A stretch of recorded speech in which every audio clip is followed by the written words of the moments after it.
It may not be fall just yet, but it is football season, so it might as well be. And this is another episode of the Mic Drop Podcast, brought to you by the Believe Network and available everywhere you get your podcasts: Stitcher, Spotify, Apple Podcasts, TuneIn, etc. I'm Mike Asti, and we're going to talk some football on this show, and that's kind of putting it mildly. And I'm going to have that conversation with somebody that I think many of you will have watched in the past and maybe still listen to now. You probably have watched her in the past on NFL Network. Lindsay Rhodes, she hosts a show right now on Sirius XM Fantasy. So I'm going to bring her on to talk some NFL news, some off the field, some players with pressure. We're dipping into fantasy as well when we have her, of course, and have some fun. So without any further ado, Lindsay, thank you for joining me as I unmute you. So I appreciate the time.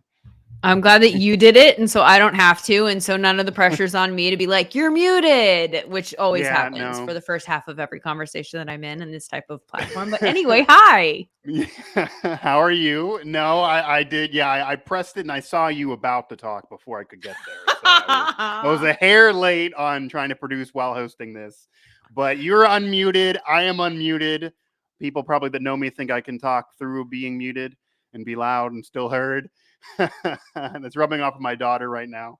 But yeah, she's very loud. She just turned 1, so she's into the babbling. She's not going to get on this show. She's yet to make her radio broadcast debut, but a couple times have been close calls. But yeah, it's football season in the air. So no matter whether anybody has a pumpkin spice latte or some candy corn, which is a thumbs down for me. Oh, 100%. And who likes candy corn? Yeah, the late great Mike Leach hated some candy corn. So I follow the Mike Leach rule of thumb there on the candy corn. But however you may want to enjoy your football, even if it's with candy corn, we got a lot to talk about here. So to kick things off, for lack of a better pun, yeah, I know. Just thought that right now off the cuff there.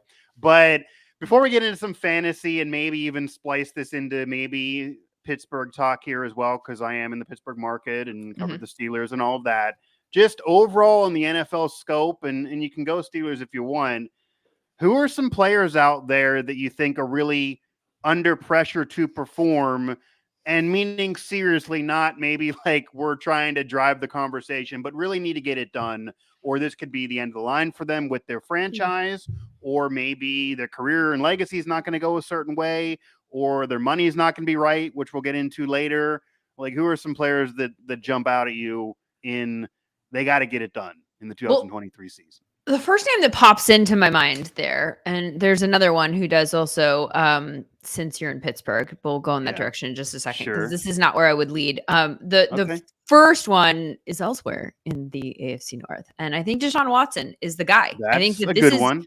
Yeah. I mean, there's so much pressure on him because everybody is focused on him taking a massive leap forward this year and becoming the Deshaun Watson that we used to know.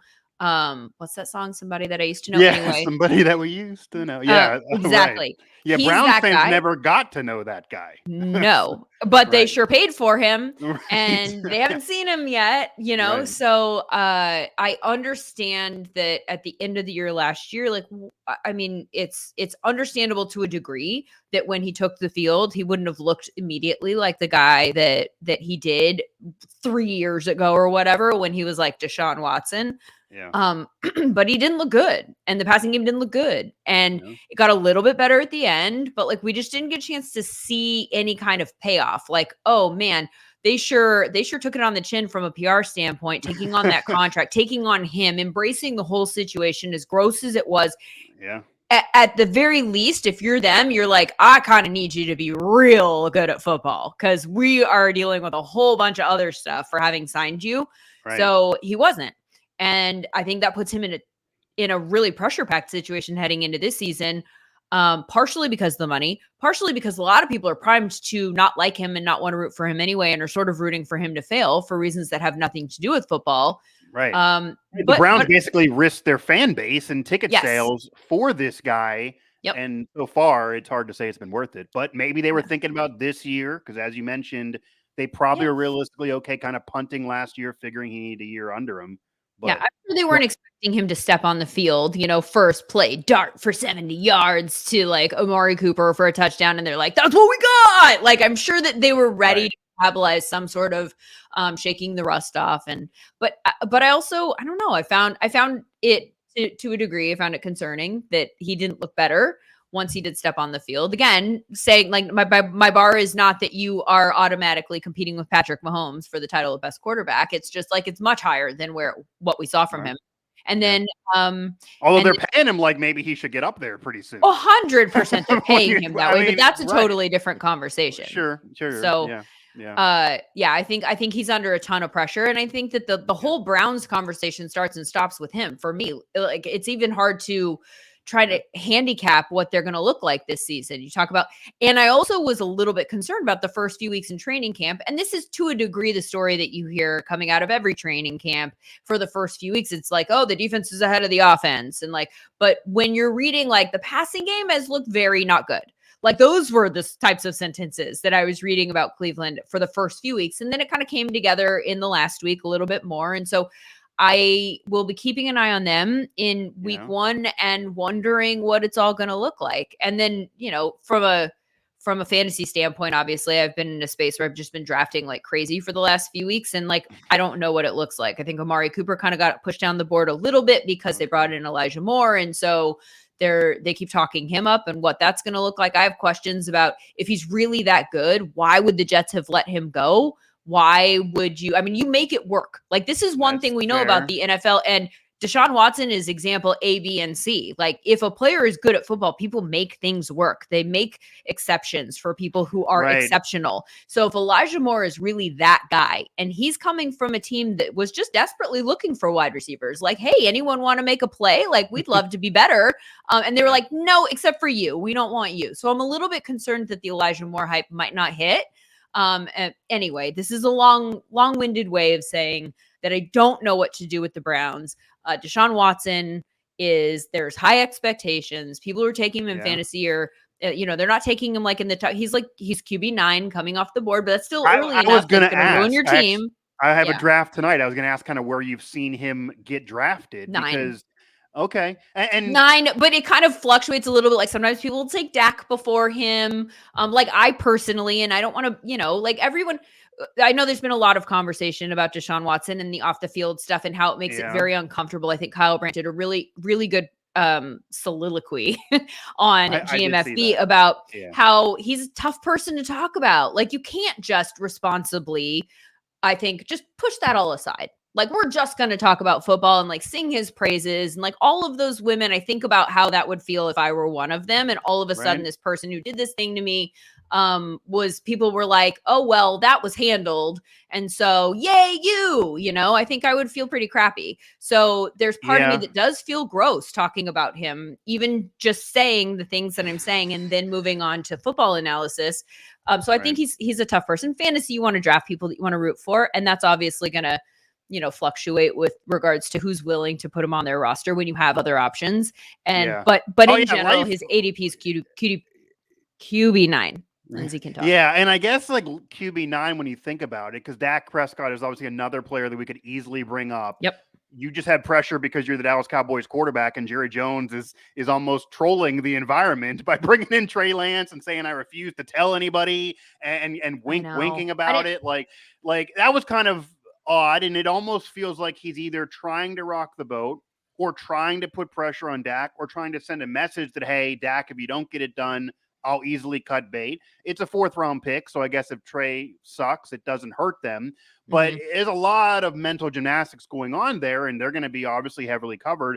But it is interesting because there's another argument out there I've seen people make that Dak has had pretty much an entire career that's been good and then one bad year with some picks. And now he's being treated like a guy that no one wants to root for with Deshaun Watson, who hasn't been good in 3 years. That's almost oddly unfair to Dak when you think about it. But Dak's certainly in the pressure cooker when you're a Cowboys quarterback. Well, I mean, you're always going to be, no matter, I mean, you could be great and be the Cowboys quarterback. You're still going to be in a pressure cooker unless you're winning Super Bowls every year, right? Like the expectation is different. The lens is different. Spotlight's different, all the things.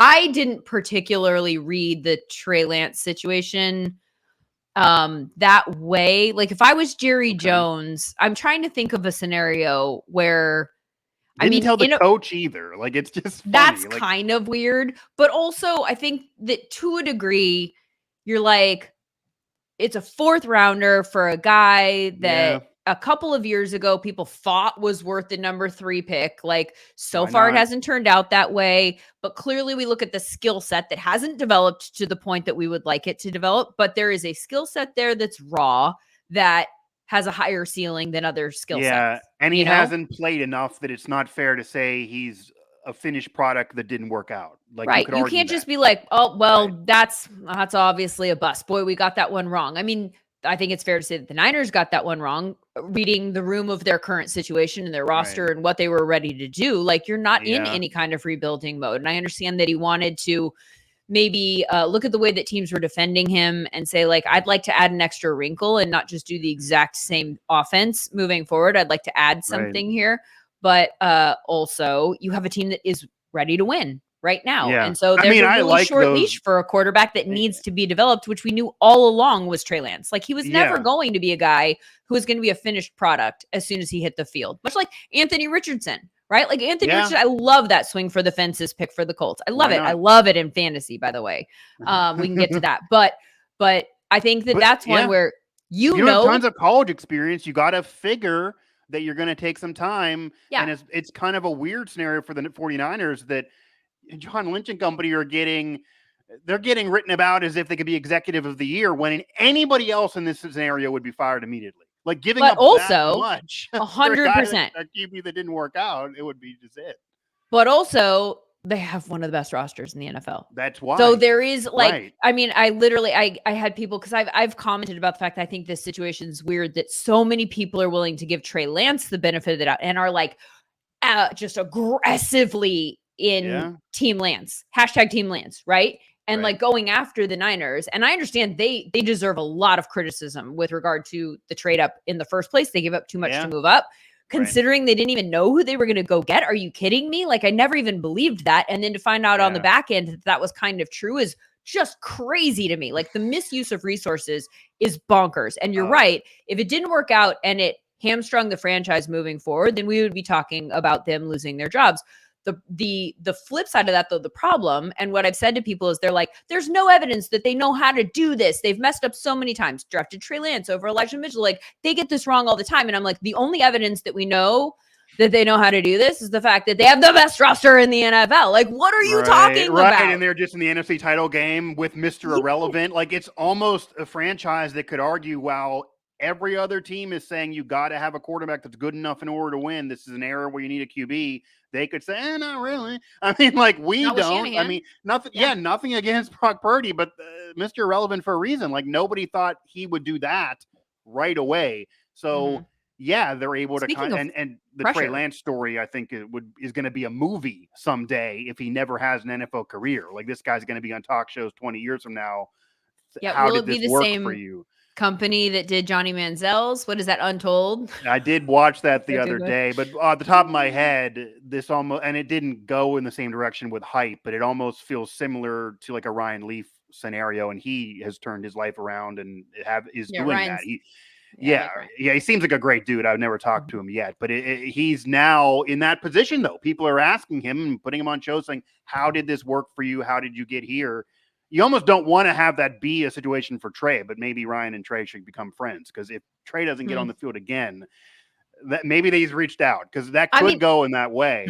But there are other examples too. Like Ryan's there were a lot of reasons, right? That had almost nothing to do with football and attitude and some other things like demons that he's dealing with off the field. Open about, From a Trey standpoint, I'm like, there are examples, and I haven't bothered to even go look for them, but I mean, they're plentiful, right? There are guys that are drafted that you could argue were overdrafted on the back end. That's another way of saying that they were a bust, but that didn't get on the field fast enough. When they were on the field early, like, they didn't do well, and so you couldn't keep them on the field. There are other examples that flame out faster in the NFL, and we blame them.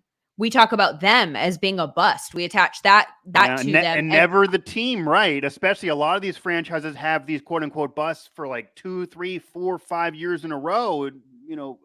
Maybe the blame is in the wrong direction because, as Ryan's talked about, it also is the situation you're in.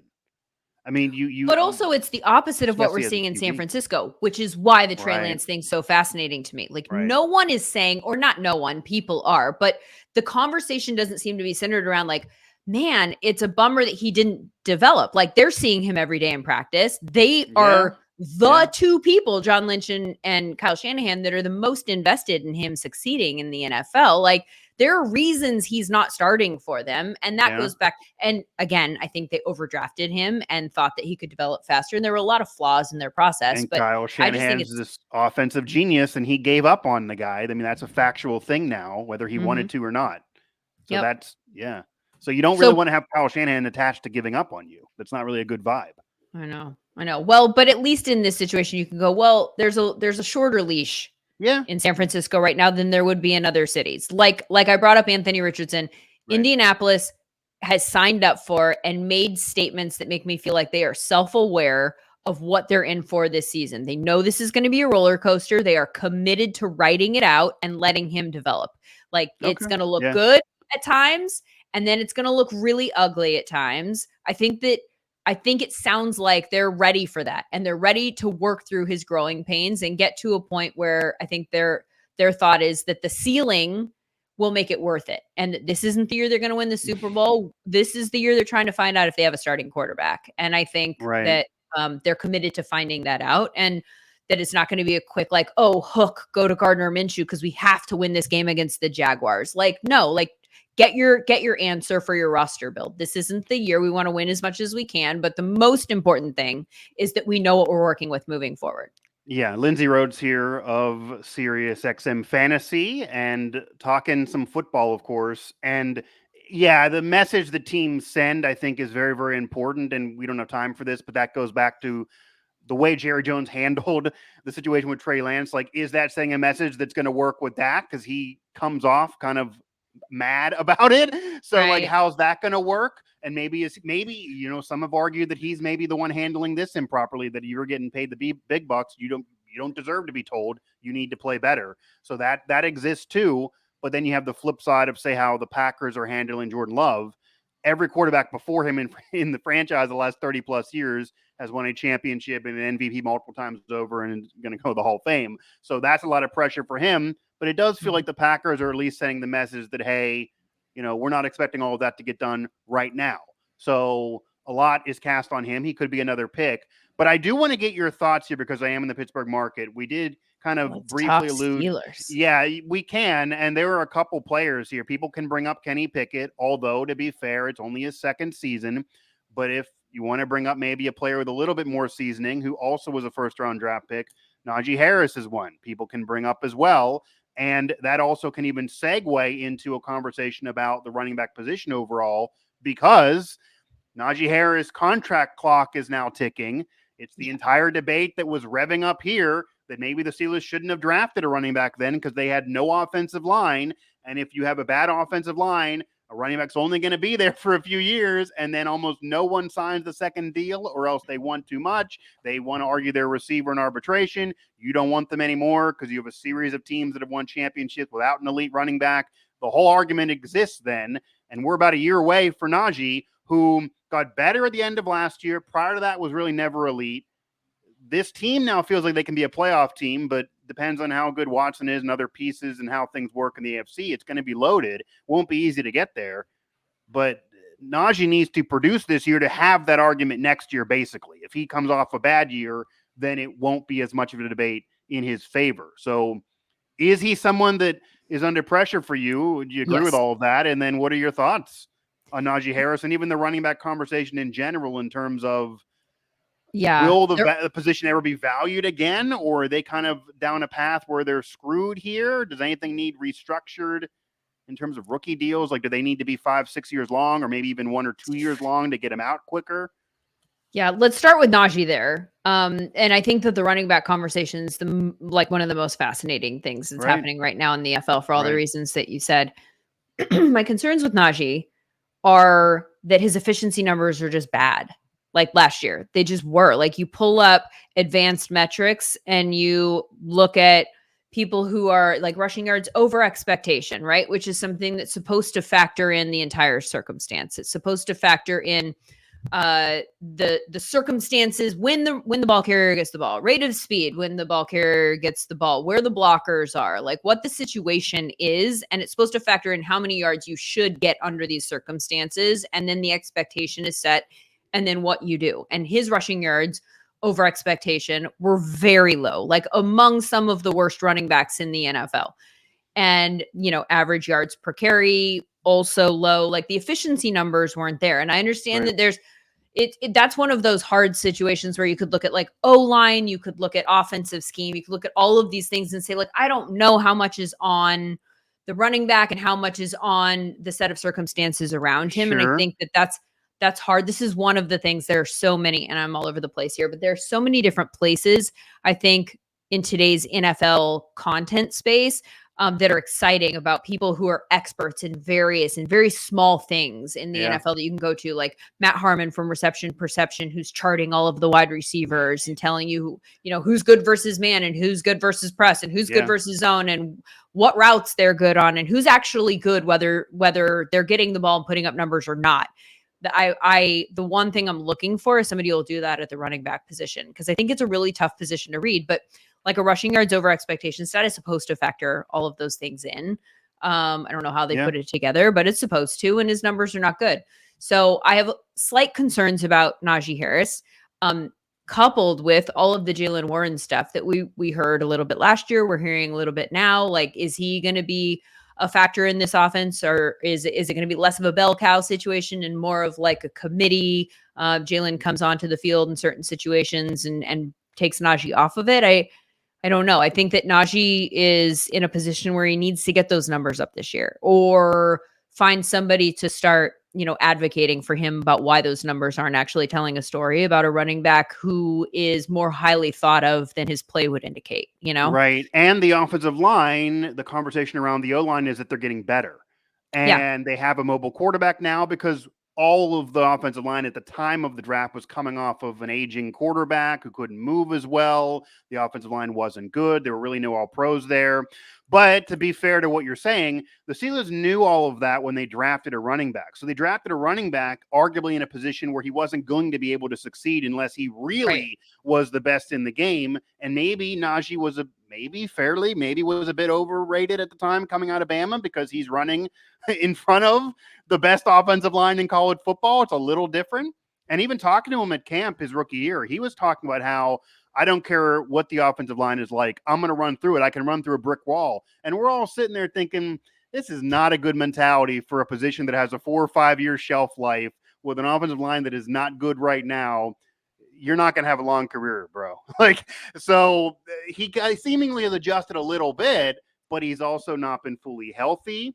And I think especially if Kenny Pickett picks it up and becomes at least better than he was last year and becomes a legit franchise QB, then all the eyeballs would go right to Najee if that team struggles offensively in some way.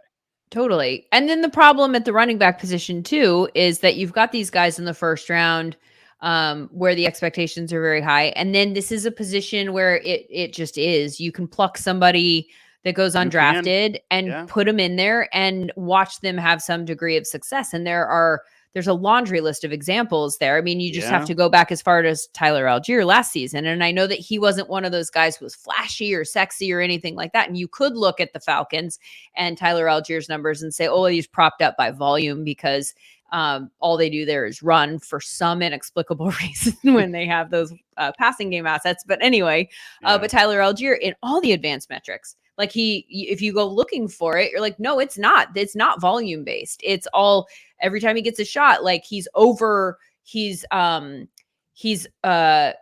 overreaching expectations. His rushing yards over expectation per attempt is at the top of the NFL with names that you would expect to be there, like Nick Chubb and Tony Pollard and And then there's Tyler Algier. Like there are guys who work their way into that conversation who seem to come out of nowhere. And to me, that drives the price of the running backs down because this almost feels like a bites at the apple type of situation. Yeah. Clearly, there are some guys whose skill set is a little bit more varied or extreme or versatile or something like that. You've got a Bijan Robinson and a Jameer Gibbs, and I'm really eager to see what they're able to do. I thought it was kind of odd and curious, not to say he's not great. I cover the Big 12. I've seen him in person, but to get drafted in the first round in the midst of this conversation, it was almost like that's the opposite of what everyone else is saying you should do. You're still doing it. So he does have pressure right away to perform, but that was interesting. But a lot of it also is how the team is built. Like, I think part of this, and it's not happened yet, and I'm not necessarily telling the man how he should run his business,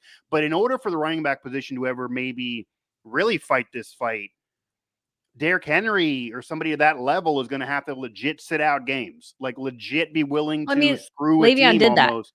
Le'Veon did that at the height of his, and then it didn't go anywhere and didn't do anything, and the only person it hurt was Le'Veon. That's true. Yeah, but like Saquon put his tail between his legs and agreed, because the issue is, even though all these incentives exist in these deals, and you hear all the time that, okay, Jonathan Taylor, he got to get tons of incentives and then he'll really show them. If it's a 1-year deal or a franchise tag with tons of incentives, you're not showing anybody anything.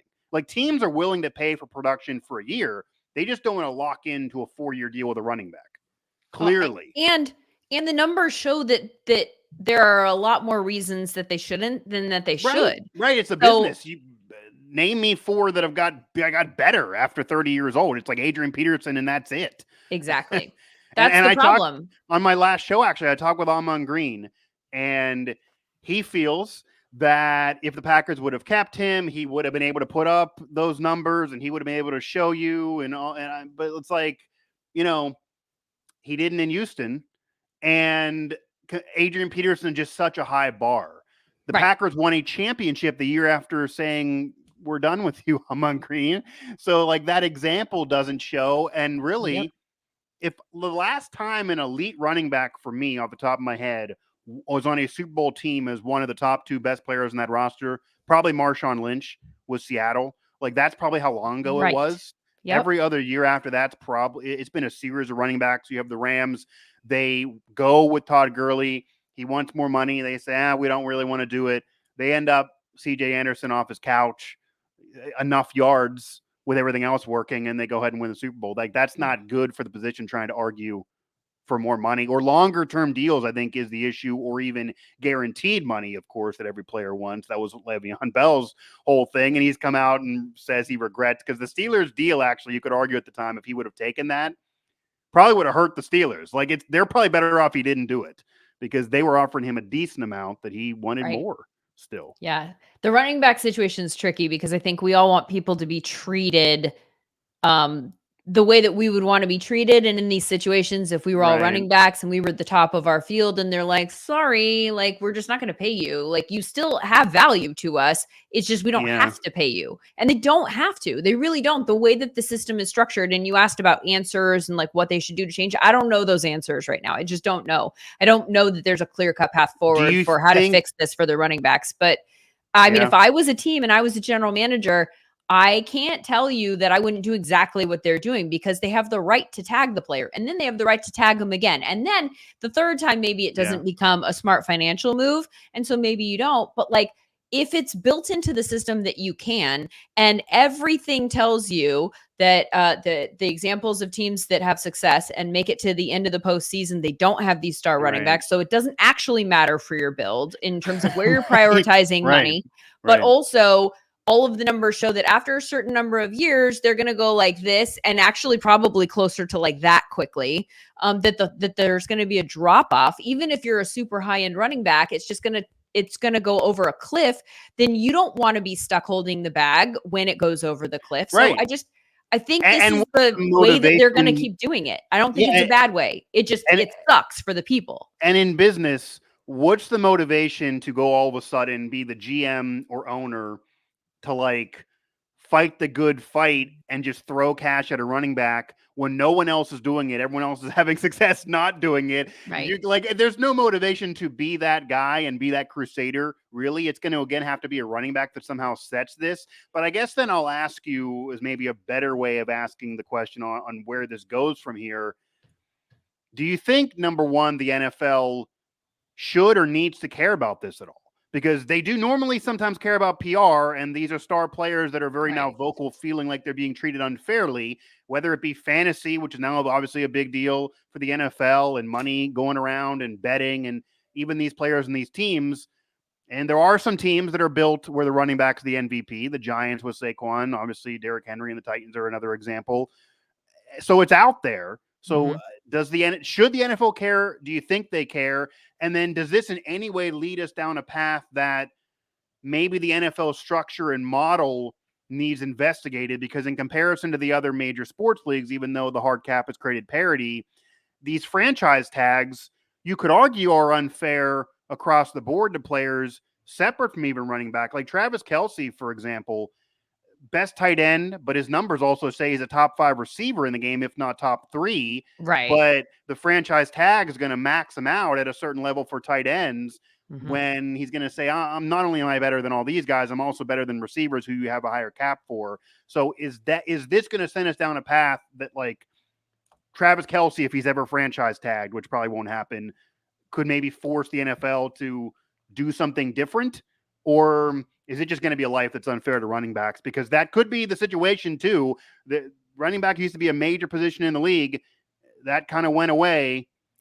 But it could cycle back, because there are some things back, like the NFL does go in cycles. You're always looking for a way to how are the other teams built? If you're a team like the Falcons, I think are a perfect example of this to a degree. You look at your roster and say, okay, where do we have an advantage? Like, what are we better at? Well, we're not at quarterback, right? Like for the last few years, they just haven't, that's not the way that they're built. So how can we create an advantage? Let's look at the defenses that we're facing. What are they good at? And one of the things that is clear in the last few years from a defensive standpoint is that rosters have started to be built differently. You don't have those big space eaters in the middle the way that you used to on the defensive line. Like we've seen the bodies change up front. And that is because they're built to stop the pass. If you stop the quarterback, then you stop everything. So they're all slimmer so that they can go rush the quarterback. Look at Aaron Donald, arguably the best ever. Very small in comparison to back in the day. Yeah. But you don't have those run stuffers that we once did. So if you're a team like the Falcons and you look at your roster and you say, we are undermanned comparatively, well, then strategically, the smart thing to do is to say, what are they good at? So what are they less good at? Let's attack that. And so to a degree, you could look at them and say, like, there's a strong argument to be made for it being smart for that specific roster to run the ball as frequently as they did, because the defenses aren't as built to stop it. So now you're just minimizing the ways in which the other team has an advantage over you.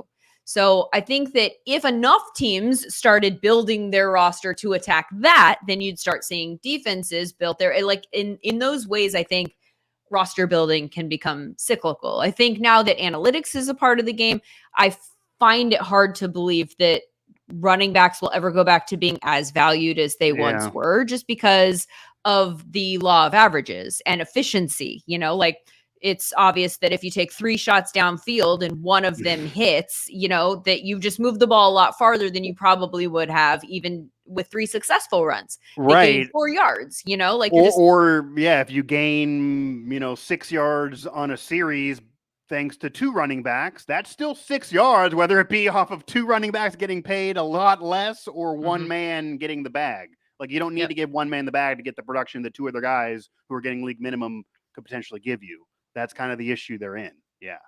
Yeah, it's a tricky situation. That's for sure. I did talk to Terrell Davis earlier this week. We did an event together. And one of the things that he brought up that I thought was worthwhile putting in the back of our minds, but this only applies to certain teams, I think, is that he said, so he was a guy who was an undrafted rookie, came into camp as like 7th on the depth chart. He said, I don't know if that's actually true. 7 running backs. Anyway, he said he's last on the list. And then he works his way into the starting job, to start the season, which is just a bonkers ascent. Yeah. So he does that, plays that year as a rookie. He's good. Mike Shanahan ripped up his contract. And he said he didn't have to rip up my contract. He could have just said, I have you under contract and you're going to play. And that's maybe even a smart business decision. And if in this day and age, it wouldn't get ripped up. I think that's right. That's what I said. That's what I said to him too. I'm like, they wouldn't have done that now. But he did do that then. And you could even argue now, looking back, that might have been a bad business decision because TD didn't play a very long career. But what he did say is he's like, people ask me all the time in that Super Bowl game when I had the migraine and I couldn't see, like, how did you go in? Why did you go in? Like, why did you risk it? Why did you push so hard? I mean, in addition to it being the Super Bowl, he said he looked down the sideline, he saw Mike Shanahan, and he said, I can't let that man down. Yeah. He felt so loyal to him that he pushed himself further than maybe he would have in a different situation because he just felt a sense of loyalty that I think is lost in this situation. There's no doubt that Josh Jacobs is not going to look down the line and go, Josh McDaniels, I got to do it. Warm fuzzy. He's going to be like double birds, but I'm going to be good for me. You know, it's a different way of approaching it.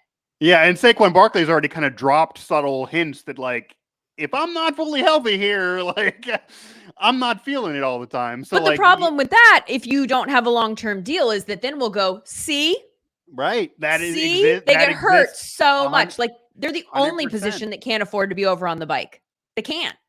Right. Yeah, you can't. You have to max out. And you also need a whole nother conversation, too, that exists that you need to, if you're playing the running back position, even at an elite level, you need to make sure you invest and keep your money and don't waste it all because you can't afford to do that in that position. Unlike, say, a quarterback that even if you're, halfway decent, you're going to accrue a solid bank account for many, many years because that's just the way the position works. So, yeah, it is Lindsay Rhodes here again of Sirius XM Fantasy, joining me here on Mic Drop on Believe, Apple Podcasts, Stitcher, TuneIn.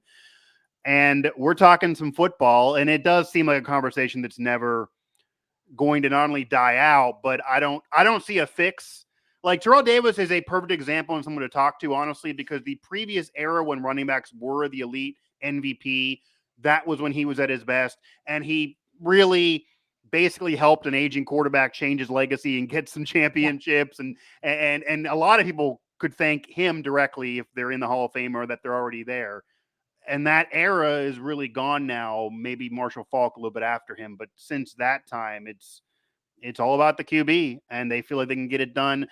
Maybe could even blame Bill Belichick in a way because they ran that dynasty without really ever an elite running back, except for maybe Corey Dillon for a year. He basically was like, now they're going to run it with nothing. They have one quarterback. Right. They don't even care about an offensive coordinator now. And that was last year's whole thing. And that's a whole nother conversation. And maybe Belichick's a little arrogant, but the rings show that it's working, obviously, or at least it worked in the past with the 6 rings.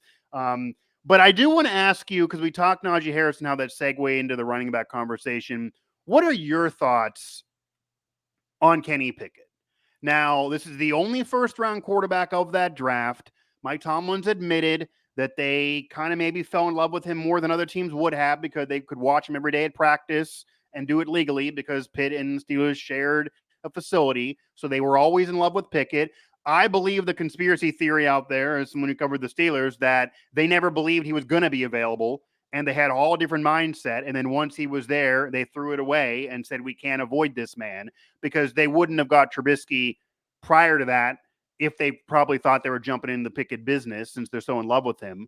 But at the end of the day, they ended up with Pickett, fell to them, played last year, played okay, but they kind of won in spite of him. And there's such a Pickett phenomenon going on in Pittsburgh because he is a Pitt product as well, that there are people that if he doesn't have a great career will blame everyone else but Kenny Pickett. Really? There also are other people because the area is a melting pot that there are a lot of Pitt fans, but there's also a lot of Penn State and West Virginia fans that don't like Pitt. And that segment of the fan base is going to probably secretly root against Kenny Pickett. I feel like that's going on. So he's in a really unfortunate situation because he's also the quarterback of the Steelers, who's following a Hall of Famer, who's also speaking out publicly about Pickett and saying he didn't really root for him initially. So it's like all going at him. But yet there are signs from camp that he is going to be a lot better. George Pickens looks like he's way better, maybe one of the best receivers in all of football. The O-line's better. Najee could be better.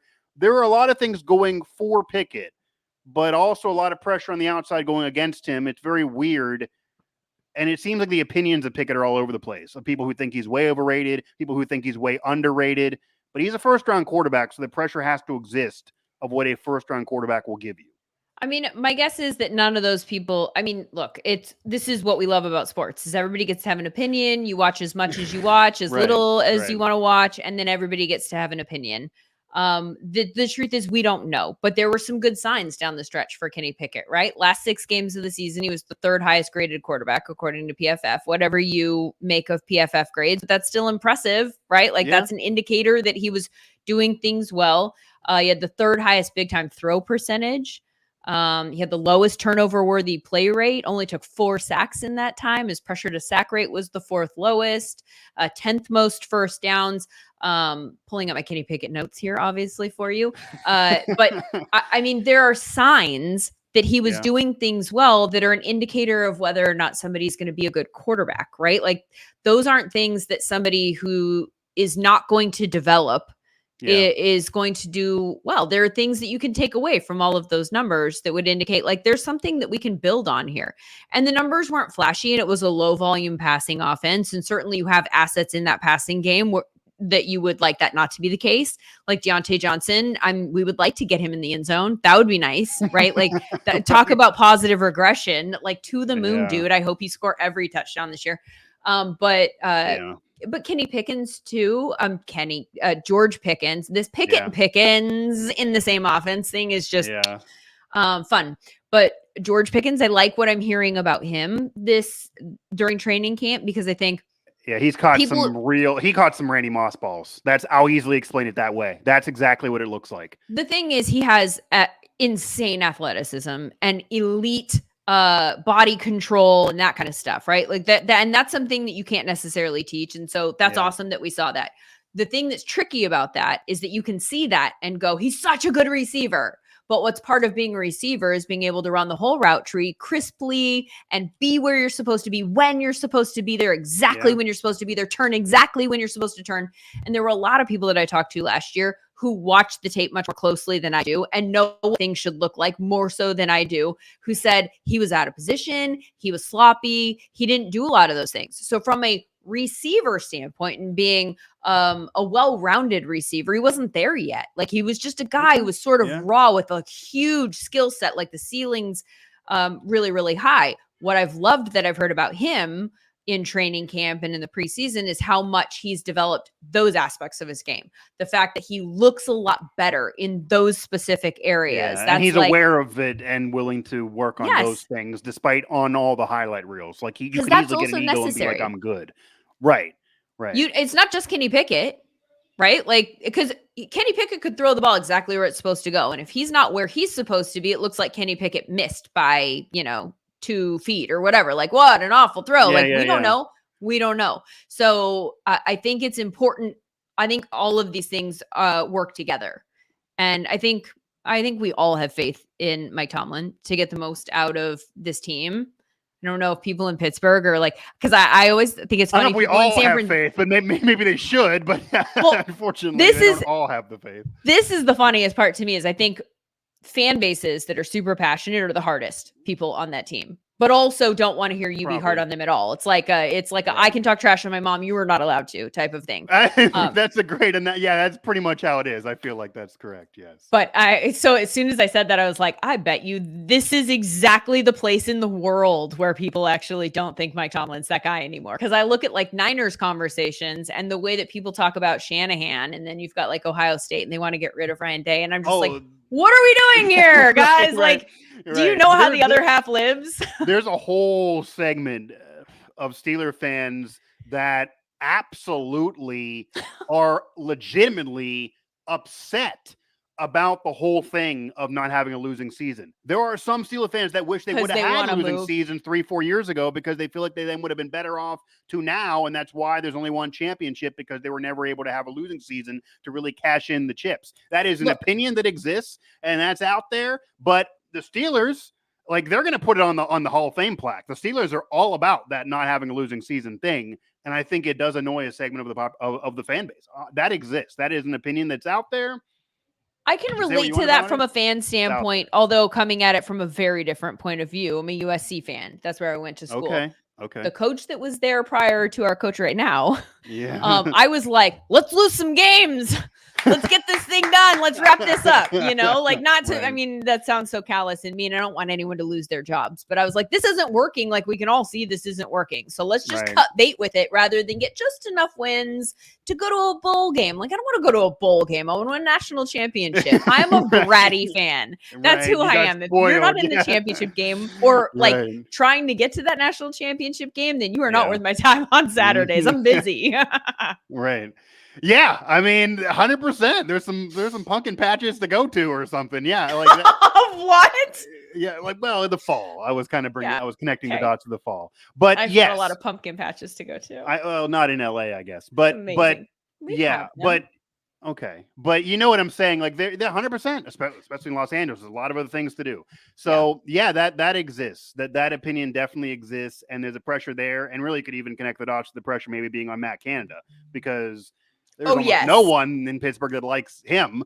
And whether that's fair or not, because of the O-line being so bad and an aging quarterback is immaterial, he's still there. Yeah. I never thought the Steelers I think also what people don't get, the Steelers they just operate differently. Like they're not going to bring a guy in and fire him after 1 year. They just won't do it. They always give you time. They don't fire head coaches at all. They just have not. So Mike Tomlin's going to be able to walk away if ever he would have a losing season. Like they're not going to fire him. There are Steeler fans that kind of want the Steelers to operate like other franchises, but they just aren't. They're going to do the Steeler thing. So for better or worse, the Steeler way is going to be how the Steelers operate until there's somebody who owns the franchise with a different last name, which I don't foresee happening for quite some time. So tell me this. This is something I'm gonna interview you. You can go ahead. What about the Steelers defense this year? Because defense is so volatile and it's like all over the 100%. Map. I think it's much harder to predict than offense. And I don't know what to expect from the Steelers defense. Are they going to be good? I think they're going to be better. I do think that people don't realize the Steelers defense was not that good the last couple of years. Like you have TJ Watt, you collect individual hardware. There are name players. Cam Hayward's still getting it done. But that defense held that team back at times the last couple of years. They were a bend and also break a lot of the time. Not a great combo. And having a veteran presence there now, and Patrick Peterson, who I've talked to a bunch, he's very interested in talking to the media and kind of explain to them how he's the coach of this team now, and he wants to be there with Mike Tomlin and wants this defense to be good. So it's another mouthpiece in addition to Cam Hayward for that defense, but the defense has had an issue with being healthy. The defense has had an issue with depth. The defense has had an issue with giving up too many yards. They really have not been able to stop the run well the last couple of years, which is mind-blowing for Steelers defense. So I think they're going to be better in all of that. I don't buy into the Steelers defense going to be as good as maybe you're hearing nationally or some excitement that exists out there. I think the Steelers defense still could have some problems because I'm almost figuring, just by law of averages, TJ is going to miss a couple games. Cam's going to miss a couple games. Patrick Peterson's probably going to miss a couple games. Like it's the NFL. When you get to a certain age, you miss games, and those guys have been missing games, and maybe they relied on too much. So that'll be interesting, and especially secondary wise, if the Steelers have enough there in terms of depth. But I would not be shocked if there are defensive issues right away, and the Steelers' schedule does not get easy right away. So they may benefit on the offense I do think the offense is going to be a lot better overall, whether Pickett gets better or not. So that maybe indirectly helps the defense a little bit. But Lindsay Rhodes here joining me on Mic Drop. So I do want to get, because you're a fantasy expert, I do want to get your thoughts fantasy-wise before I let you go here. And now you're getting really excited. So we talked some pressure cooker players, but what's some fantasy advice out there that maybe you have that you think people just are still not grasping when they go into these drafts? There are people maybe still drafting running backs, and we're talking about value of the position. So whatever people are still doing that, you're sitting there in a draft thinking, man, like this is either what you should have done 5 years ago, or you're not getting it, or you're not listening to my show. Maybe you should be listening to my show more. Like obviously. So what's some advice out there that you want to give people in their fantasy drafts? I think there are two main themes to this season that are different than in years past. For me, anyway, I have always been, you touched on one of them, a running back truther. Like, I like to get those running backs in the early rounds. We all know there isn't that much positional depth there. And that's why running backs have been so valuable in fantasy, like since the dawn of time. I don't think that that's the case anymore this year. Okay. And I think partially it's because of all of the things that we already talked about with regard to how the running back position is being treated. There are fewer feature back positions around the NFL. Like, you're not looking at as many bell cow backs as we have in years past. There's a lot of running back by committee, which devalues people just inherently because they're not going to be on the field as much with as much opportunity. And then it's a weird pivot point year at the position, in my opinion, in that the guys that are going early that we've been able to count on for the last handful of years to go in that first round at running back, they're now at that turning point in their career where they're just a little bit too old, or their roles have now changed. And so you don't really know who is going to get the volume, like who you can count on that doesn't have a question mark, because you don't want volatility. Or they're in contract disputes, and then you don't know how those things go. Or this Jonathan Taylor thing snuck up on me. I didn't expect him to start the season on PUP. I didn't think he was going to get traded either, but I thought that the injury was fake. I think we all thought the injury was fake, right? Eventually, like Saquon, like he wanted to be traded. It didn't happen. He wanted more money. It didn't happen. There wasn't value out there, but he'd eventually just play week one and we'll figure something out. But me too. He appears like that. The stubbornness on both sides. Maybe like the two stubborn heads, it almost seems like they have come together and there is no way to fix this.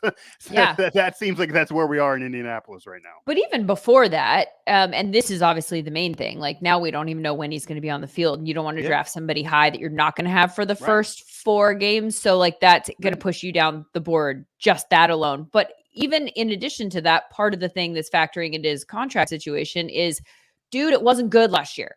Like, it wasn't. And I know that the whole thing wasn't good, and the O-line was inexplicably bad, and the quarterback was not great, and like everything was bad, and that leads to a bad situation, and it makes it harder for you to be good. But also, like, he was the number 1 fantasy pick, and he finished like something in the 30s or whatever at the position. Like, it was awful. It was at awful. That position. Any agent would tell you got to have the stats for me to argue. Like, that's what we said about Najee. Like, I don't care what else is going on, even if Matt Canada's, drawing sweeps every play and they're stacking the box. Like, you got to figure it out, or else you can't get in the room and argue next year, because they don't want to pay that position anyway.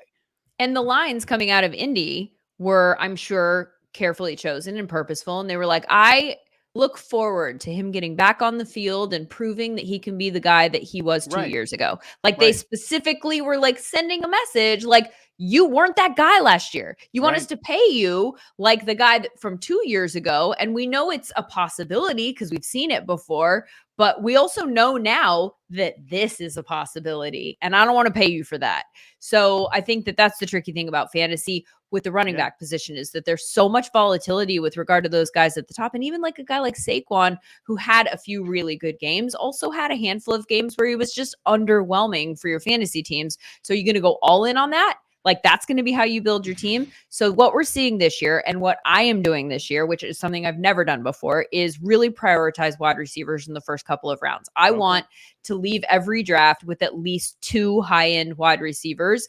And in the first round, I'm really trying to get a wide receiver because if you can get like one of those high-end guys, JJ at number 1 and Jamar Chase at number 2 in a single quarterback league are the easiest picks of the draft. It gets a little bit harder for me at number 3, whether you go CMC or whether you unknot the tie between Cooper Kupp or Tyreek Hill. But for me, I would rather have like 20 points a game and know that there's going to be some consistency. There's less volatility at the wide receiver position once you are talking about the elite wide receivers. I don't want you to take my squad, barring injuries off the table, because that's going to happen to everyone, except for in the case of Christian McCaffrey, where you're like, you got through a season last year healthy, but you didn't the 2 years prior. There's part of me that's like, law of averages thinks I'm going to get screwed this year if I draft you. So that's the only knock on Christian McCaffrey, but he's still going really, really high. Everyone else has a question mark attached to him in some way, shape, or form. Yeah, Cooper Kupp even has a question mark because people think the Rams aren't going to be very, very good and could start trading some of these players. And Matt Stafford, maybe he's going to retire in a year or two. Like, then that affects you as a receiver. Like, this all does connect. So, But even in the case of Cooper Kupp, he was on a bad team last year. Right. Matthew Stafford was all over the map. His numbers were still excellent. His target share is insane. Right. His all of these numbers still led to fantasy production for him. So even if the situation's bad, the one person I think that can make it through that unscathed is probably Cooper Kupp. Like, if you don't have any other options, what are you going to do? First read, Cooper Kupp, where are you? Go get him the ball. Does he have the skill set to get it? Even if he's got 2 defenders on him, he does. So that's good. Right. Anyway, point being, wide receivers early. I think that's the strongest build. Okay. There are a handful of running backs in the middle rounds, and you'll be able to see when that tier's coming up, like an Alexander Madison and a Miles Sanders and a James Conner, and guys that are in situations where they're not sharing the backfield with other people. They do kind of have feature back roles. They're just not as talented as everybody else. But fantasy is all about opportunity. You're chasing the opportunity. You're not chasing the points. So in that sense, you could get those guys in that range, and it's not going to look super sexy when you look at your roster. But if you have a wide receiver in your wide receiver spot and you've got a wide receiver in your flex spot and they're all really good, it's going to boost your average score. The other thing this year that I'm doing differently is I've always been a wait on a quarterback person, and I'm not really doing that this year. I was almost going to go there. Yeah, we're reading each other's minds here. I feel like. I'm not I'm not taking one in the first round. I'm not going to do that. Okay. And in fact, I have a very specific tier situation in the quarterback. Do you feel like, because I kind of do you feel like people are reaching for, I got to have Aaron Rodgers, or I got to have the Patrick Mahomes or sexy QB, when you don't need that to have a fantasy championship team, based on what kind of you're saying? To a degree. Okay. To a degree, but I think that what happened last year is that I know that what you could do is you could say the number 1 quarterback scores this many, like at tight end, right? You could definitely make the argument Travis Kelce in the first round is a smart call. He scored 100 more fantasy points than number 2 at the position group last year. We're not talking about 1 point a game. I can make that up elsewhere. We're talking about a massive drop off. Yeah. But at quarterback, that's always been the thing. Number 1 to number 12, it's not that dramatic. But the thing with that was that last year, Patrick Mahomes, Jalen Hurts, Josh Allen, those are guys who score in the high end every single week, consistently. They're not bad. They don't have bad weeks, and they're not putting up stinkers. They are constantly putting up these high numbers. 100%. So, and then there's some other quarterbacks that I think there's a tier of 3, and then it drops to 8. There's 5 more guys after that, and then it drops, in my opinion. So you've got after those 3, then I would hit pause for a second if they're gone and I haven't had a chance to grab one of those. And by the way, my strategy for those is to just go with the flow of the draft. Don't reach, don't start it. I'll never crack it open. I'm never going to have the first quarterback.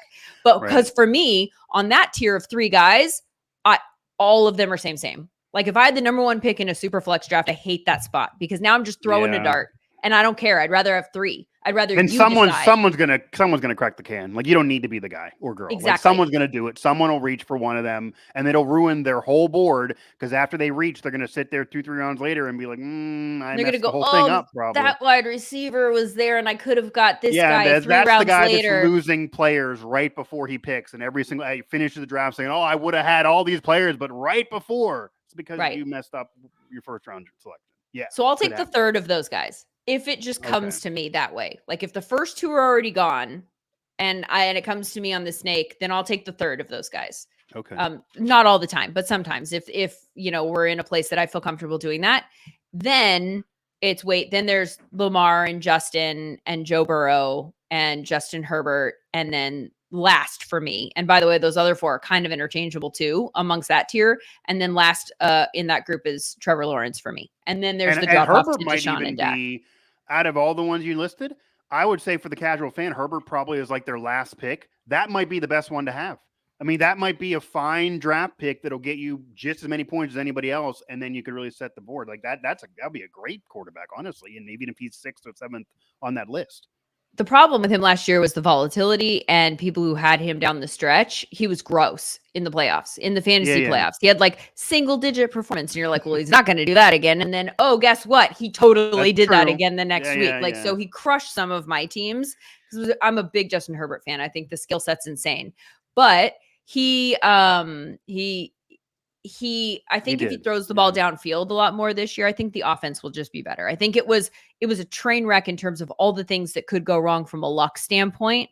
They just did for them. And then now new offensive coordinator. We don't need to go through the whole Chargers situation, but I think there's reason to be optimistic about Justin Herbert again. And if we get burned again, then maybe we pivot away for a hot minute. Right. I don't have that many Right. shares of Justin Herbert, but that's because I'm really hard on I like Lamar. I like Justin Fields. I like the rushing quarterbacks. And then honestly, if it gets past that, I'm kind of okay waiting, grabbing Anthony Richardson when he comes around, and then just backing him up with somebody that will have a lower ceiling, but maybe be consistent. Like I a could see Goff. a keeper Jared Goff's league actually that not I'm consistent, in, but like that does sound like a risky selection.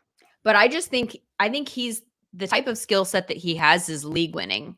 Like I think he's the guy that think of the way that Justin Fields was used down the stretch last year, right? Like he put up 30 plus points multiple back-to-back weeks. Yeah, he could have a big year. There are people that believe that. He proved that you can be a shitty passer and still be really good in fantasy because of what he does on the floor raises. Right. I mean, what he does on the floor raises your floor. Like what he does on the ground just raises, like it's so valuable in fantasy and I think Justin Fields will take a next step forward. Like this is where we were about Jalen Hurts at this time last year. We were like, boy, I don't know if he develops as a passer, it could all come together. And it did. So I'm not saying Justin Fields is going to take that type of step, or certainly that the Bears won't. It's not the same organization. But from a fantasy standpoint, the floor is here because he can run with the ball and he's going to do it. Like you'd be stupid to not have him do it, Matt Nagy. But I think the same is true for Anthony Richardson. I think that his floor is always going to be higher than like a Bryce Young or a CJ Stroud, even if they're playing better quarterback than he is early on. Yeah. And then there will be volatility with his passing game. But if the passing game hits, well, then the sky's the limit. Now you've got like a potential number 1 overall fantasy quarterback. Now you've got top 5 potential. Like Justin Fields finished really high and he was a bad passer. So that's why Lindsay Rhodes dropping the knowledge here on Mic Drop. You said 3 pieces of advice though. What's the third then? Oh, I think did I say 3? The 2. There are 2 storylines. It was the quarterbacks and then not the running backs. I'm not waiting on the quarterbacks, and I am going wide receiver early. Those are the 2 things that I think are very different from the way I've approached drafts in the past that I think don't have to be rules that you followed this year.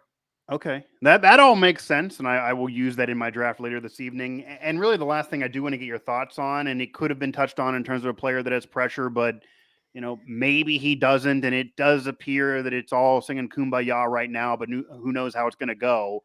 And that's Aaron Rodgers with the Jets. Like, are you slurping the Kool-Aid of the Jets having this sexy season that leads them to a conference championship appearance or more? And Aaron Rodgers is now relaxed permanently, and he's not even going to yell at any more teammates. He won't blame anybody else. It'll just be all on him, and he just is greatest guy. Or that we're eventually going to see maybe what annoyed some people about Aaron Rodgers before, and maybe the Jets' hard schedule is going to come up and bite them, and it's going to be difficult. Like, where are you? Because that's a polarizing team. That's a team that's going to be heavily scrutinized and covered this year. But it's really almost Super Bowl or bust when you have Aaron Rodgers. And even though he says he's going to play 2 years, personally, I believe nothing until it actually occurs when it comes to Aaron Rodgers. So we'll see. But the Jets are obviously that melting pot team, and they've been on reality TV to show that. I think that I was not excited about the move. I thought people were overreacting when he first signed with them. Because I had concerns about his demeanor, about his ability to connect with teammates, about outside of the football stuff, I think some of the stuff that we saw from him in Green Bay, you're like, I get where it's coming from. I understand being mad at your employer and feeling disrespected and not wanting to go, in the Jordan Love selection, he won 2 MVPs afterwards, so I could get that too. Totally. I mean, the Packers blew this with Aaron Rodgers. They own at least part of the responsibility here. I didn't love some of the, it's like, just stupid stuff where like if he overthrows or not overthrows, like Christian Watson early in the season dropped the ball and he's a rookie and that's going to happen. Like it just is. And then you see Aaron Rodgers go like, and I'm like, you're on camera, like just help him out, like build him up in those moments so that then at the end of the year, this is like week 3, dude, you know, like at the end of the year, you have worked on your connection with him where he's not afraid to make a mistake. And now you can kind of like build these pieces around you. If not for any other reason than selfishly, you need them to be better, like help them be better. There was a vibe around Aaron that either he didn't want to be there anymore because he never could get over the draft pick scenario and he just was in his feelings like a bitter ex for 3 years, or he thought he was above all of it. Like, he does have the complex where the vibe that exists around Aaron, I think people that maybe don't like him feel like he comes off like he's the smartest guy in the room.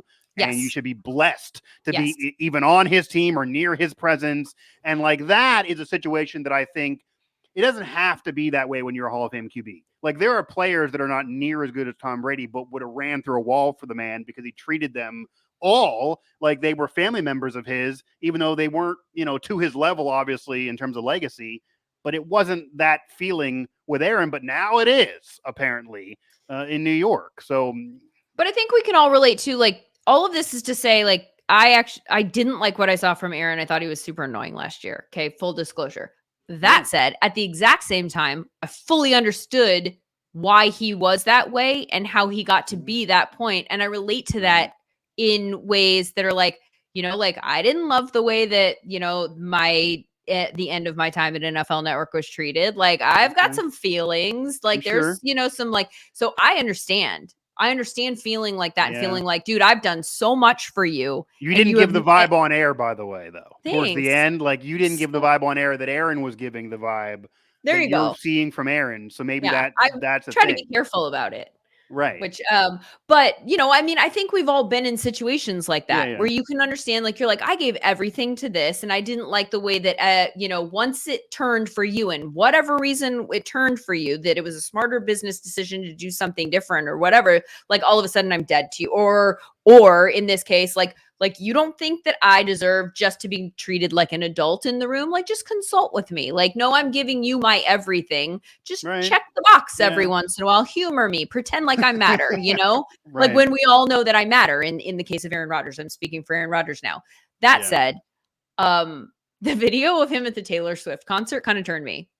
Did you see the video of him at the Taylor Swift concert? I did, and I find it's almost like Taylor Swift is running the world. Like, she's turning people's opinions on Aaron Rodgers. But she is, more power to her. I actually went to the concert with my daughter. It was like, it was insane. But I haven't seen him that happy in a long time. And I was like, oh my gosh, this is what it's like for Aaron Rodgers to be happy. And I think we're seeing more of that. And so that's thawed me a little bit of my original sense of, like, I don't know if he can walk into that locker room and do anything. I think he's just so bitter at this point and kind of like curmudgeon-y that it's not going to work. And let's be honest, I mean, media is different these days, but still, like, that media market. I mean, just the local media is 10 times bigger than everybody else. Plus, you get national coverage because you're New York. So it's different than playing in Green Bay. Like, there's no media member in New York that's going to sit there and have private, you know, work with Aaron and be like, you're a certain way, but I'm going to, you know, spin the narrative in your favor like they would in Green Bay.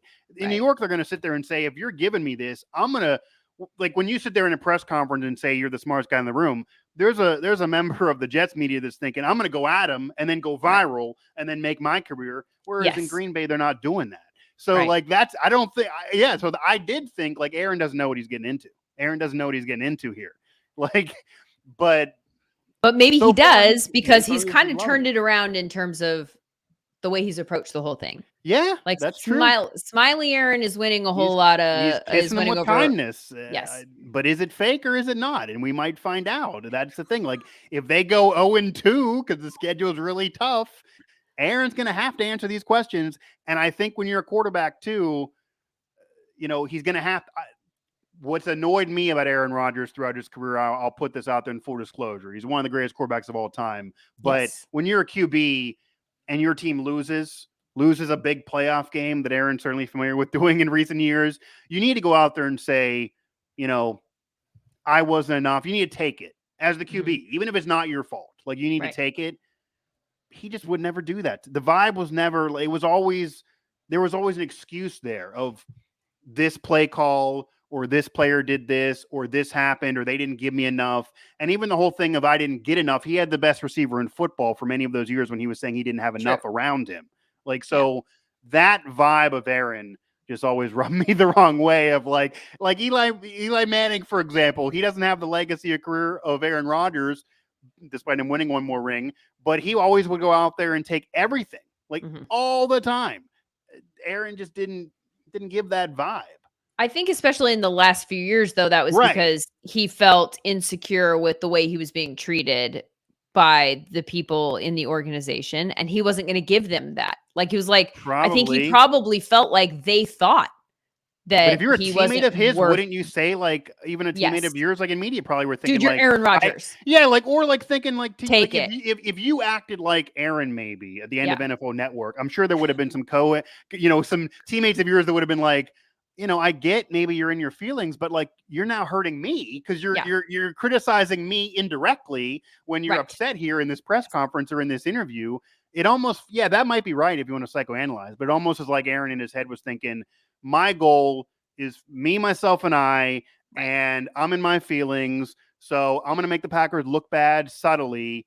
And if that, pisses off my teammates, I don't care. That was kind of how he came off. Also, just like tip to young quarterbacks, wait until like you've played your ass off and like everyone knows it wasn't you, right? But you lose and just be like, that was my fault. And then everyone will go, oh my God, I love him so much because it totally wasn't his fault. Like, let everyone else say that. And then you set yourself up for the time when maybe it was your fault. And then people are like a little bit more willing to give you that rope, because I'm with you. Like, you want to see that type of leadership. That's what Brady did. You want to see people say it, whether it was your fault or not. You just want the quarterbacks to take it. And then that's a solid leadership skill that helps the locker room, makes you feel like and you're people take a step forward. And honestly, everybody's smart enough that people like us in media or whoever, even fans watching, like when Tom Brady would do that every single game, if they would lose and go out there and say, I got to be better, we would go on there and be like, no, Tom, it was 90+% completion percentage, 4 TDs, 300 yards again. Like, you actually were fine, but like, we appreciate the comment. But him saying, no, it's me, probably, the teammates probably appreciated it. Or the guy that really was to blame, maybe we didn't speak of because we're doing a whole segment on Tom Brady and how he's a great leader. So maybe he offered them kind of a cover for their issue. Whereas Aaron just kind of came off being like, you drop a pass, I hope you get ripped up in the media. Like, I don't want it. Like, that was but with the Jets, maybe that's not the case. And he has Cobb there to like basically be his mouthpiece on the field. And it's like, and I don't know.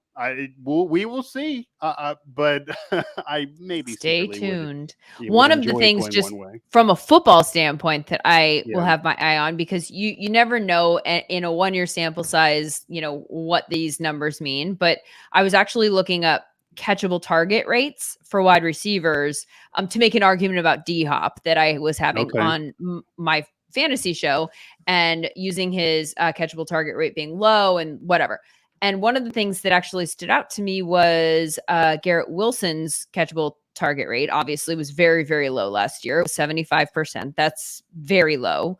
And we all know how bad the quarterbacking was in New York. And so that's one of the things that when people say like Garrett Wilson's going to blow up this year, I think he will. I think he's a special talent. I think he's a very good wide receiver. And now just at the very least continuity at the quarterbacking position, that helps. But if his catchable ball rate was 75%, then I think the narrative is that's going to go through the roof this year, and that's no longer a problem. And think of all of the stats that he's going to put up. So then the next step for me was go look and see what the Green Bay wide receivers catchable target rate was.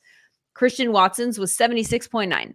So now he has an ADP a little bit further down the field. I want to say it's 14. So that's obviously a pass that is less likely to be completed on average. But Alan Lazard's catchable ball rate was 79%, I think. So it's still below average. These numbers are not great. And then I should point out Romeo Doubs was higher. It was in the 80% range. So obviously the closer we get to the line, then those balls were completed at a higher rate.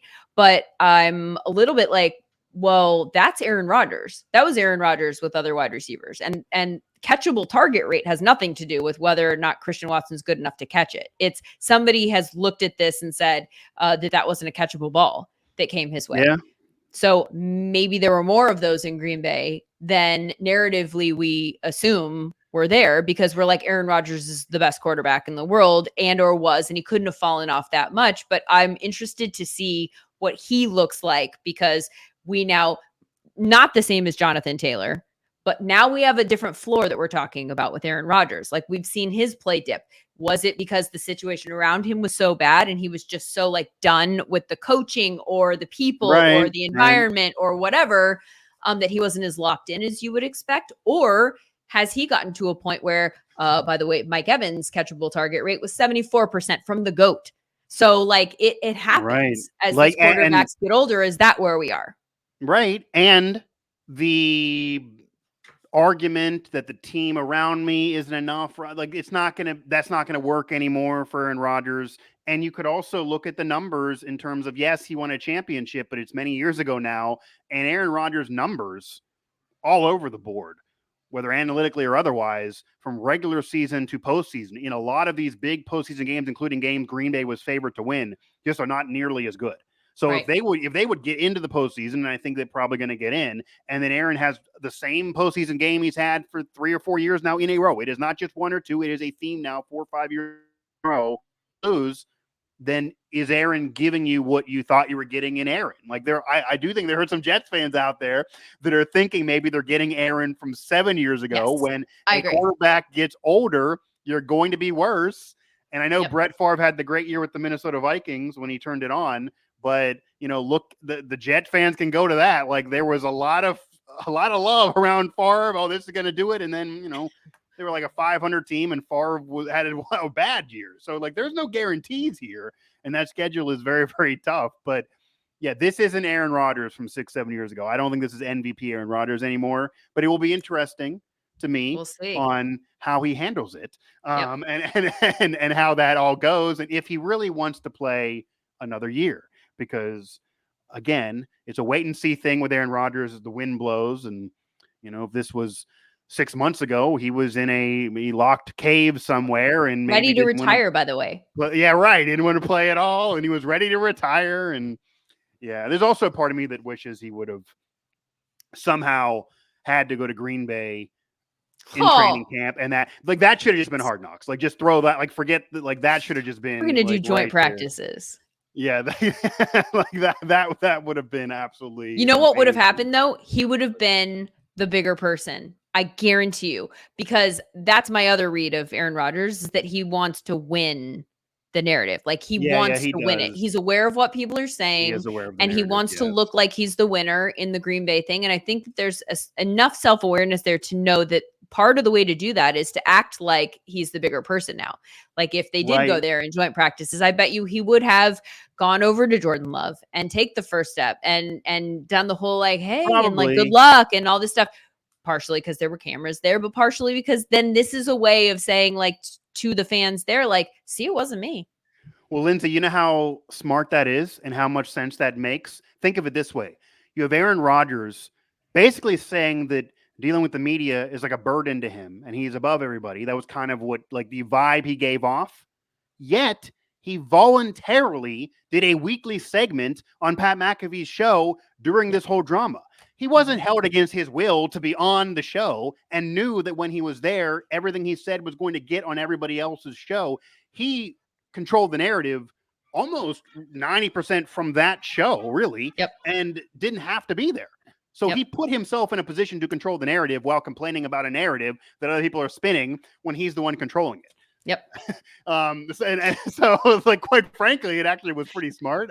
Very galaxy brain here. Yeah, it was a galaxy brain situation by Aaron Rodgers, but that's what he was doing. And I also kind of love the Aaron Rodgers story that I feel like we've come a little full circle to, because this is the same guy that publicly complained about how Favre wouldn't let it go and how, that whole drama. And now we're here with Aaron doing the same thing. So it's just nice when the world comes full circle and comes back around. But Lindsay, I appreciate you taking the time for sure. I could talk to you probably for hours on end. I'm glad that we actually got to do this, and it was a lot of fun. So I appreciate it. And thank you. Absolutely. And again, Sirius XM is where your show, the Rhodes show. Well, so that is Fantasy Dirt 1 to 3 p.m. Eastern every weekday with Michael Fabiano. We're talking fantasy there. I think it's channel 87. I need to know that. Good grief, Lindsay. What number is it on Sirius XM, Lindsay? It's channel 87. Okay. I mean, when you have it as your preset, like you forget, but I should probably know what channel I'm on so that I can then promote it in these types of environments. But yeah, thank you so much for having me. I've had a blast talking to you. Really appreciate it. And I hope that you have a great football season tracking all of these stories and seeing if we're right. Yeah. And I am a person that kind of, I like being right more than maybe even having things happen like that I would want to happen and go a certain way. I'll take a loss with my heart. Me too. To be correct. That says a lot about us, Mike. Okay, like we're psychoanalyzing Aaron. Meanwhile, we are flawed human beings. Let's just make sure that's clear. I just also thought of that quote out of nowhere. But yes, I will take a loss with my heart to be right with my mind. I don't know what that means. It probably doesn't reflect well on me. But yeah, sorry. Again, Lindsay Rhodes of Sirius XM. As she said, you probably have watched her in the past NFL Network. So, Lindsay, have a great night. I appreciate the time, and we'll be talking to you again, hopefully. Thank you. Lindsay Rhodes joining me. And again, that conversation, I could have talked to her another hour. That was longer than I thought that would go. I had to bump a few things, actually, that I had after that in terms of some radio hits because of this conversation. But, hey, I enjoyed it. We talked a lot of football, and we psychoanalyzed Aaron Rodgers, which I'm always about. So I want to remind everybody out there again, Mic Drop on the Believe Network. You can find this show wherever you get your podcasts, Apple Podcasts, Stitcher, Spotify, TuneIn, and then, of course, throughout the Believe Network, throughout their Believe channel and family of networks as well. You can find my coverage throughout the Sports Now family of networks, whether it be college or anything else going on in the region. Also find me on Twitter. It shows down there in the graphic. I will point to it. It is that way. I always point the wrong way, but at Mike Asti 11 there on Twitter. And you can find Lindsay on her show, NFL Rhodes Show. And of course, that is spelled NFL RHODES, like her last name, on Sirius XM Fantasy's channel. I believe she said channel 87 that I have to double check as well. And at Lindsay_Rhodes, and that is LINDSAY_RHODES. So again, thank you for the time from Lindsay Rhodes of Sirius XM and formerly of the NFL Network. And this has been another edition of Mic Drop here on Believe. It is football season. Football season is in the air. We're analyzing the field. We're analyzing fantasy. We're analyzing people's minds off the field and how we get here. So all of that tis the season, and we're going to keep on doing it for the next several months. Buckle your seatbelt, get ready, and this is the best time of the year for a reason.